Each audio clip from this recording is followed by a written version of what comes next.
Chega aí e dá uma olhada aqui. Aqui a gente tá debaixo de uma árvore que se chama pata de vaca. Dá pra ver pelo formato da folha dela. Tem um formato parecido com uma pata de vaca. Agora dá uma olhada nessa outra planta aqui. Essa aqui é a chamada canudo de pito. E repara nas folhas dela, como são diferentes da pata de vaca. Aqui é o que a gente chama de folha composta. Aqui atrás de mim, a gente tem a famosa camaradinha, lantana câmara. Repara como na folha dela, diferente das outras, ela tem esse serrilhado. Agora dá uma olhada nisso aqui. É grama da família Poácea. Mas você já parou para se perguntar por que existe tanta variedade, tantos formatos de folha? Como a folha sabe a forma que ela tem que crescer, por que de um jeito ou não de outro? É isso que a gente vai entender agora.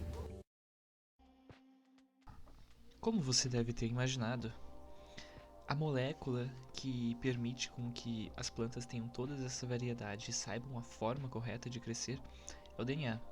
O DNA é a molécula responsável por armazenar as informações genéticas dos seres vivos. Ele possui uma estrutura numa forma de escada torcida, a chamada dupla hélice. Essa estrutura é formada por duas fitas, compostas por moléculas menores. Nós chamamos elas de nucleotídeos.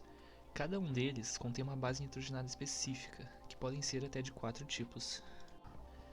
A ordem dessas bases funciona como um código biológico.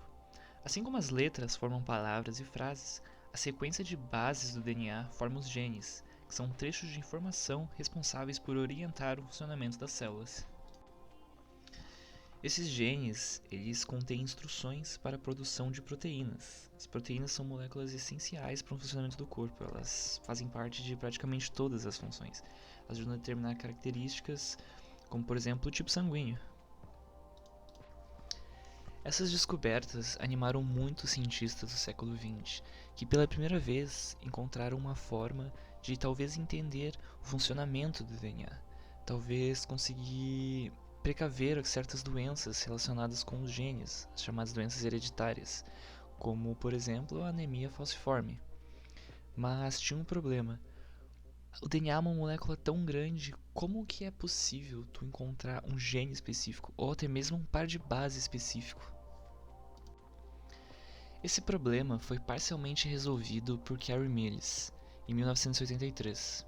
Ele era um bioquímico e uma pessoa um pouco difícil de lidar, como descrito pelos seus colegas de trabalho. Ele também gostava muito de usar drogas, psicodélicos, mas foi em uma dessas viagens que ele teve uma ideia que revolucionou a bioquímica. Vamos pegar um exemplo que eu citei anteriormente, a anemia falciforme. Toda a base genética da doença anemia falciforme já era conhecida, e a única diferença de uma pessoa saudável para uma pessoa que tem a doença é uma substituição de uma base nitrogenada específica, onde uma timina seria trocado por uma adenina, né? Um T seria trocado por A.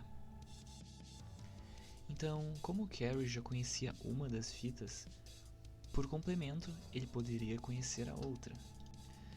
Então, ele poderia simplesmente aquecer essa molécula e separar as duas fitas. E em cada uma das pontas, ele poderia fazer um design de pequenos pedaços de DNA que poderiam se encaixar em qualquer lugar dessas fitas. Esses são os chamados primers. Então, ele poderia usar uma proteína especial. Ela é a chamada DNA polimerase. A DNA polimerase é uma proteína que vai se ancorar nesses primers, onde a fita é dupla, e a partir daí vai estender este fragmento. Então ela vai capturar nucleotídeos que estão soltos e vai colocar eles na ordem correta, criando assim novamente uma fita dupla. Então todo esse processo ele vai acabar gerando dois fragmentos de DNA. Esses fragmentos são idênticos um ao outro e os dois são fita dupla. Mas tem uma pequena questão. A DNA polimerase só vai para uma direção, a direção 3' da molécula de DNA. Mas isso não é necessariamente um problema, na verdade, pode ser uma vantagem.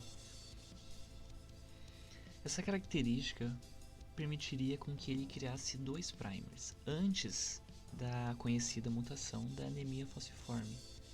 Esses dois primers apontariam um para o outro. Então, se ele adicionasse a DNA polimerase e mais alguns nucleotídeos naquele meio, ele poderia fazer com que esses primers se estendessem na direção e por cima dessa mutação. Então você acaba criando duas cópias que contêm a mutação. Mas a grande sacada, ele percebeu que ele poderia fazer essas 3 etapas de novo e de novo. Separar o DNA, adicionar os primers e adicionar a polimerase.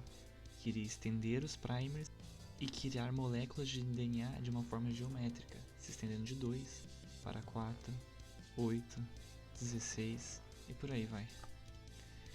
Essa tecnologia revolucionou a medicina e a biotecnologia, porque agora de forma simples e rápida você poderia fazer um teste para a presença de um vírus, por exemplo.